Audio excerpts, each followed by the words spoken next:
presentación, así que nos espera una noche un poco larga.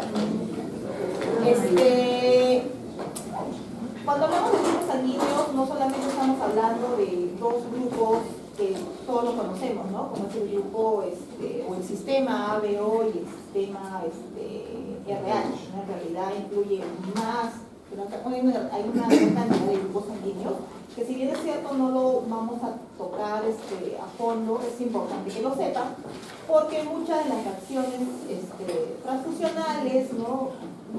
Pueden estar asociadas a estos grupos, ¿no?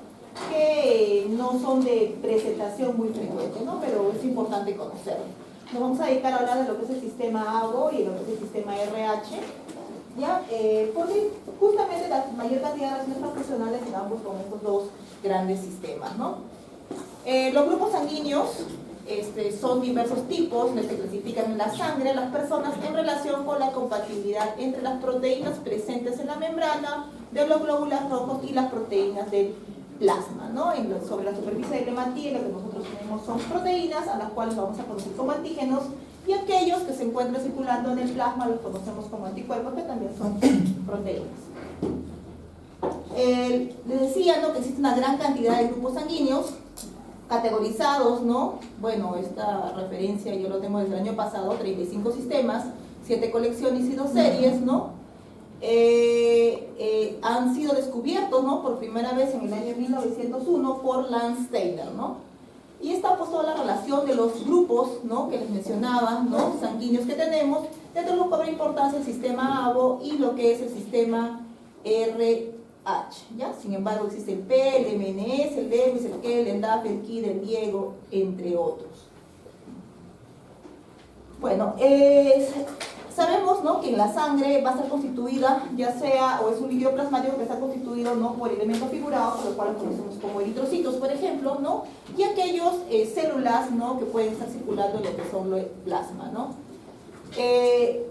Es importante, ¿no?, conocer qué tipo de antígenos rodean la superficie del glóbulo rojo, ¿no?, para poder hacer la clasificación correspondiente, ¿no? Teniendo en consideración que el antígeno es toda sustancia extraña que tiene la capacidad de poner en marcha los sistemas de defensa, es decir, generar anticuerpos, y un anticuerpo son proteínas producidas por los linfocitos B que reconocen los agresores antígenos y que van a formar parte de la respuesta específica humoral.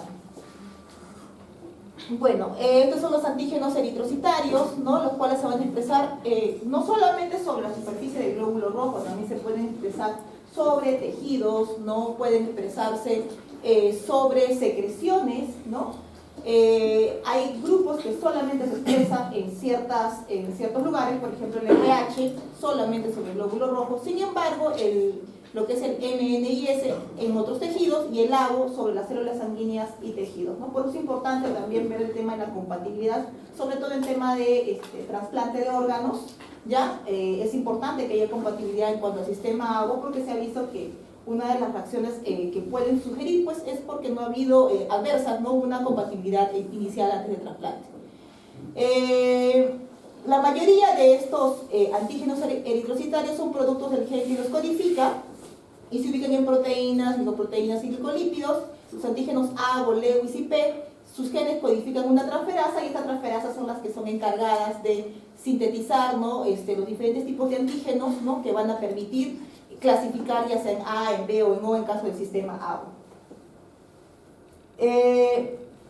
Los anticuerpos eritrocitarios. Los anticuerpos eritrocitarios pueden ser de tipo IgG o de tipo IgM. Sabemos que los anticuerpos de tipo IgG cobran gran importancia debido a que estos, ¿no?, van a tener reactividad sobre todo a temperatura de 37 grados centígrados, ¿no? Pero no solamente hay IgG o IgM, también tenemos IgA, ¿no?, aunque menos cantidad. Otra consideración que hay que tener importancia es que los anticuerpos de tipo IgG son anticuerpos que van a atravesar la placenta, ¿no? Pacientes, ¿no?, que hacen anticuerpos contra el sistema RH, en realidad contra el antígeno D, ¿no?, presentan, ¿no?, posterior a una sensibilización inicial, ¿no?, hablamos del segundo embarazo, por ejemplo, ¿no?, anticuerpos de tipo IgG, y esos anticuerpos de tipo IgG atraviesan la placenta, ¿no? Importante mencionar que tenemos dos tipos de anticuerpos en cuanto a anticuerpos eritrocitarios, anticuerpos naturales y anticuerpos adquiridos. Cuando hablamos de naturales son anticuerpos que se presentan sin que haya habido una exposición previa al antígeno, es decir, si estamos hablando del sistema ABO, ¿no? Que si no que haya una exposición previa al sistema A o al sistema B, ¿no? Simplemente que están circulando en la sangre. Pero esta circulación se ha determinado que estos anticuerpos están presentes circulando en la sangre debido a que ciertos alimentos, la dieta por ejemplo, o algunos tipos de microbios, circunstancias como por ejemplo el polen, dice, o alguna sustancia del medio ambiente pueden mimetizar a estos antígenos, ¿no? Y crear en nuestro organismo de manera natural, ¿no? Estos anticuerpos. Cuando hablamos de anticuerpos adquiridos, habla, ¿no? Que debe haber una exposición previa a un antígeno, ¿no? Usualmente los anticuerpos adquiridos son de tipo IgG, ¿no? Y estas personas van a presentar, por ejemplo, cuando ha recibido una transfusión, esta persona va a presentar ese tipo de anticuerpos cuando, por ejemplo, no ha estado embarazada y de alguna otra manera la sangre del feto ha podido pasar a la sangre materna, ¿no? Y generar anticuerpos, ¿no? O cuando haya habido un tema de trasplante de órganos también.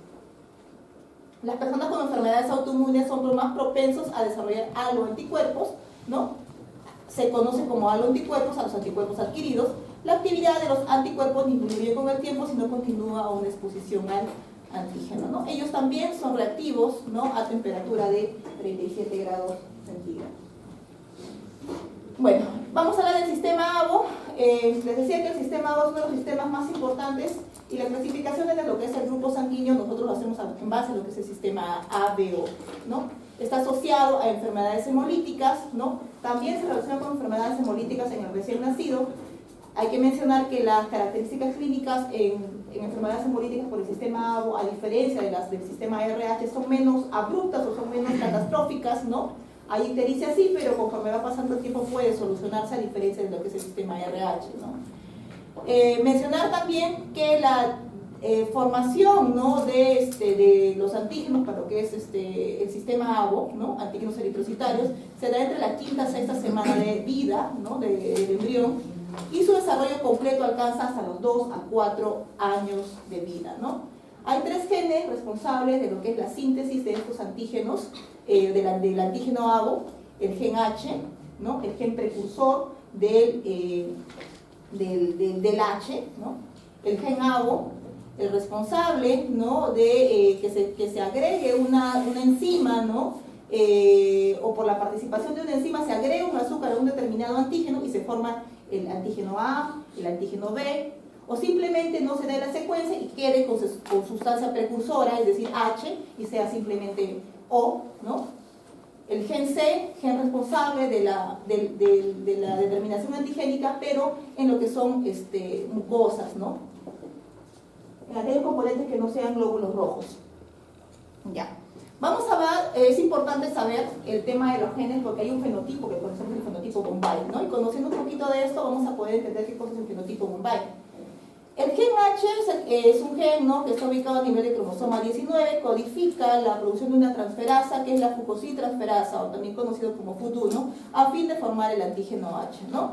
Lo que sucede es de que esta fucositransferasa se va a unir a una sustancia, ¿no? que está sobre la superficie de la matilla, ¿no? Y va a poder generar el antígeno H. El antígeno H es el antígeno precursor. Sobre el antígeno H se agregan otros azúcares que van a dar el origen tanto al A, tanto al B. O simplemente no se agrega ningún azúcar y lo que vendría a ser el grupo O.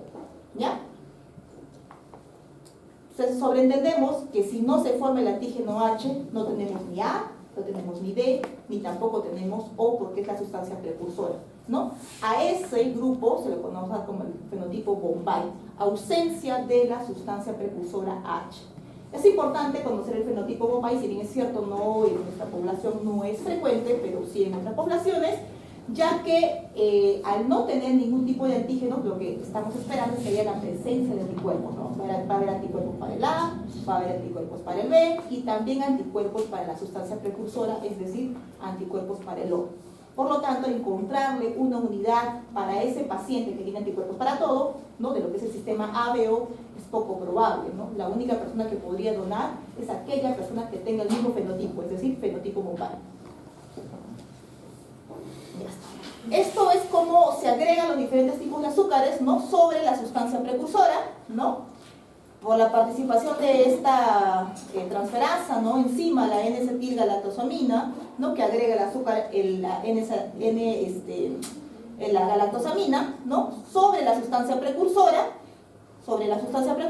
genera el antígeno A.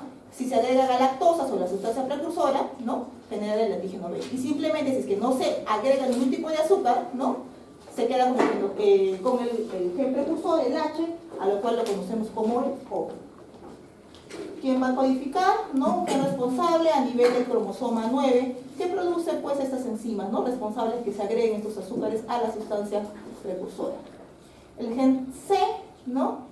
Cromosoma 19 codifica la producción de una fucositransferasa que se expresa en los epitelios de los tejidos secretores, glándulas salivales o a nivel del tracto respiratorio. Bueno, es un diagrama de cómo es que se produce, ¿no? La sustancia precursora en un inicio, ¿no? En la cual tras una formación de una transferasa que es la fucositransferasa, ¿no? Va a generar la sustancia precursora y sobre esa sustancia precursora, en dependencia de qué tipo de azúcar se agrega, forma el antígeno A, el antígeno B, a lo cual lo conocemos como grupo A o fenotipo A, o el antígeno B, grupo B o fenotipo B, y si en caso no se agrega nada sobre esa sustancia precursora, el antígeno H, también conocido como fenotipo O o grupo O, ¿no? Bueno, esta es una imagen de cómo se da el fenotipo Bombay. Al no haber esta transferasa, ¿no? Generada por el gen H, simplemente no se da origen a la sustancia precursora, por lo tanto no se forman ningún tipo de fenotipos, ¿no? Y esto se conoce como el fenotipo Bombay. Bueno, dentro del sistema ABO tenemos diferentes tipos de grupos, ¿no? Tenemos al A, al B, al O, y dentro del A tenemos también otros subgrupos. Los más frecuentes, el A1 y el A2, siendo en un 80% la mayoría de la población, en casos del grupo A, del A1. Diferencias para poder determinar esto a través de una prueba, ¿no? Que se hace en laboratorio. Se utiliza un suero, que es un suero, un anti-A1, conocido también como lectina anti-A1. Se obtiene de esta planta, de Dilochos biflorus, ¿no? Aquellos glóbulos rojos que aglutinen contra anti-A1 o contra el Dilochos biflorus, se las cataloga como del grupo A1, ¿no? Y aquellos que no aglutinen o no forman ese fenómeno de hemaglutinación, se considera que pertenecen al grupo A2. Bueno, hay otros, el grupo B, más raros que la subdivisión, ¿no? B, B3, ¿no? Bueno, esta es una tabla en la cual expresa, ¿no? Cómo es el comportamiento pues, en nuestro país vecino, ¿no? En relación a la cantidad de grupos sanguíneos, ¿no? O el porcentaje de grupos sanguíneos, observándose que el grupo tiene mayor frecuencia a comparación de los otros grupos, ¿no? Siguiendo el grupo A1, ¿no? El fenotipo Bombay, ¿no? Les mencionaba, ¿no? Que estos individuos, ¿no? Tanto sus glóbulos rojos y secreciones carecen de antígenos H, no hay antígenos A ni B, y en cuyo plasma contienen anti-H, ¿no? Anti-A o anti-B potentes, ¿no? Bueno, esta es la población en donde sí se presenta, ¿no? Aquella población de la India, ¿no? Donde se ha visto que está frecuente, o al menos más frecuente que en otras ciudades, ¿no? Bueno, vamos a hablar de los anticuerpos del sistema ABO, ¿no? Si los antígenos están sobre la superficie de los glóbulos rojos, los anticuerpos están circulando en el plasma, ¿no? Se sobreentiende, ante la ausencia de un antígeno, debería haber la presencia de un anticuerpo, ¿no?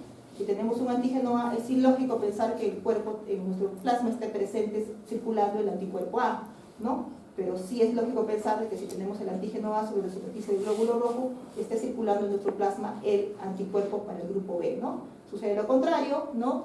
Si es que tenemos el antígeno B sobre nuestro glóbulo rojo, lo que debemos pensar es que en nuestro plasma esté circulando el anticuerpo para el grupo A, ¿no? Independientemente si es que es A1 o A2.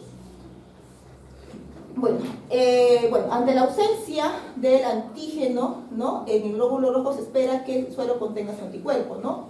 Es el resultado de una exposición a un antígeno similar, ¿no? Lo que les mencionaba, ¿no? Muchos microbios o el medio ambiente pueden mimetizar estos antígenos y generar pues, esos anticuerpos de manera natural.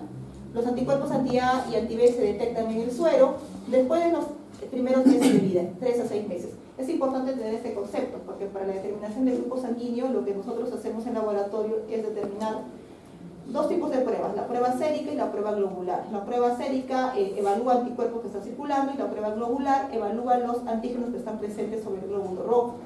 Entonces, utilizamos estas dos pruebas para llegar a qué conclusión, a qué grupo estamos enfrentándonos, ¿no? Pero en caso de recién nacidos no hacemos esa determinación, es la excepción, ya que los anticuerpos, ¿no?, en los recién nacidos que están presentes circulando en un recién nacido no provienen de del niño, sino provienen de la mamá, ya que los anti-A y los anti-B se desarrollan a partir de los 3 a 6 meses de vida, ¿no? Y alcanzan, ¿no?, los niveles de adulto entre 5 a 10 años, ¿no? Usualmente los anticuerpos que están circulando, ¿no?, en la sangre, ¿no?, aquellos anticuerpos de aquellas personas que son del grupo O son anticuerpos de tipo IgG, esos anticuerpos que pasan, ¿no?, o atraviesan la barrera placentaria. Aquellos anticuerpos que están circulando, ¿no?, que provienen de pacientes que son pertenecientes al grupo A o pertenecientes al grupo B, son de tipo IgM, aquellos anticuerpos que usualmente no atraviesan, ¿no?, la barrera placentaria. Por eso es de que es más frecuente encontrar, ¿no?, reacciones hemolíticas asociadas al sistema ABO cuando la mamá es O y el producto o el bebé es B o es grupo A, ya que los anticuerpos de la mamá son de tipo IgM, es decir, anticuerpos contra el A, anticuerpos contra el B, pero de tipo IgG, perdón, ¿no? A diferencia de encontrar reacciones transfusionales en mamás que son del grupo B, por ejemplo, son grupo B, o un recién nacido que son del grupo O, por ejemplo, ¿no?, o A, ¿no?, en las cuales vamos a tener anticuerpos de tipo IgM y estos no van a atravesar la barrera placentaria, ¿ya? Entonces es más frecuente encontrar reacciones hemolíticas en pacientes, ¿no?, madres y productos que son A o B, y la explicación se debe a que los anticuerpos son de tipo IgG y estos sí atraviesan la barrera placentaria. Ya, esta es una imagen de cómo se hace la clasificación de los grupos sanguíneos. Les mencionaba, ¿no?, que para poder tipificar a un grupo sanguíneo tenemos que valorar, ¿no?, la presencia antigénica sobre el eritrocito, ¿no? ¿Qué cosa que antígeno está que le rodea al eritrocito, ¿no? Grupo A, antígeno A, grupo B, antígeno B, AB tiene tanto antígeno A y también tiene antígeno B, ¿no? El grupo O, ¿no?, también conocido como H, ¿no?, y sabemos por qué, porque la sustancia precursora no tiene ningún tipo de antígeno sobre la superficie del glóbulo rojo. Se sobreentiende, como les mencionaba hace un momento, ¿no?, al tener un antígeno sobre la superficie del glóbulo rojo, no debería tener anticuerpos para ese mismo grupo, sino para otro grupo, ¿no? Por ejemplo, el grupo A tiene para el B, el grupo B tiene para el A. El grupo AB, al tener los dos antígenos, no tiene anticuerpos, y el grupo O, al no tener ningún tipo de antígenos, tiene anticuerpos tanto para el A como para el B, ¿no? Ya. Otro sistema es el sistema RH, ¿ya? El sistema RH están involucrados más de 50 antígenos, ¿ya? Pero sin embargo, cuando nosotros valoramos en laboratorio, solo determinamos a uno de ellos, ¿cuál es? El antígeno D, ¿ya? Entonces, al hablar de RH positivo y RH negativo, no decimos de todo el sistema, simplemente estamos diciendo anti-D positivo, antígeno D positivo o antígeno D negativo, ¿ya? El D mayúscula. Es uno de los sistemas antigénicos más polimórficos, ¿no?, inmunogénicos conocidos por el ser humano. Hay una teoría, ¿no?, de cómo se descubrió el sistema RH, ¿no? Un ejemplo, por ejemplo, de una persona embarazada transfundida, ¿no?, o sangre de su esposo, que hace reacción transfusional, ¿no?, el hijo, ella y también el producto, ¿no? Ella era una mamá RH negativa que no tenía el antígeno D, el papá obviamente era un RH positivo, tenía el antígeno D. A transfundirle pues la sangre a la mamá, ¿no?, que ya había tenido una sensibilización previa, ¿no? Genera pues la destrucción de sus hematíes. Por otro lado, el producto, ¿no? Que también era un RH positivo, ¿no? En su circulación, ¿no? Presentaba anticuerpos dirigidos para ese RH positivo, para ese antígeno D, productos, ¿no? Anticuerpos que han atravesado, ¿no? Por a través de la barrera placentaria de la mamá, ¿no? Y han producido la destrucción o la eritroblastosis fetal, ¿no? Entonces, más o menos la explicación, el por qué había sucedido, ¿no? Y cómo en esos años Landsteiner y Wiener hicieron el descubrimiento de este sistema RH, también conocido como Resius, ¿no? Resius hace la denominación, ¿no? A un mono, ¿no? Macaca mulata, antes conocido como Resius, ¿no? Bueno, como les decía, existen más de 50, casi 45, ¿no? Antígenos relacionados al sistema RH. Sin embargo, de estos antígenos, si bien el D es el más, el que determinamos, 5 tienen importancia especial, ¿no? ¿Cuáles son esos 5? Definitivamente el antígeno D, ¿no? El C mayúscula, el C minúscula, el E mayúscula y el E minúscula, ¿no? 3 genes heredan, ¿no? De cada progenitor y van a determinar qué tipo de antígenos están presentes, ¿no? El antígeno o el D minúscula no expresa ningún antígeno, ¿no? Lo conocemos como el RH negativo, ¿no? Hay diferentes maneras como se pueden expresar, ¿no? Diferentes tipos de nomenclaturas.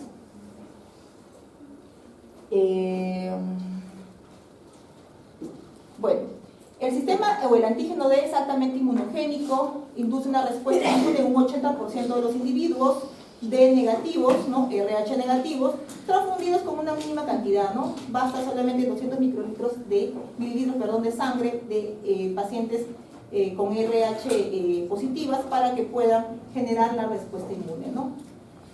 La respuesta inmune o la generación de anticuerpos tras una exposición inicial, lo que va a generar, ¿no? Es en un inicio la formación de anticuerpos de tipo IgM, ¿no?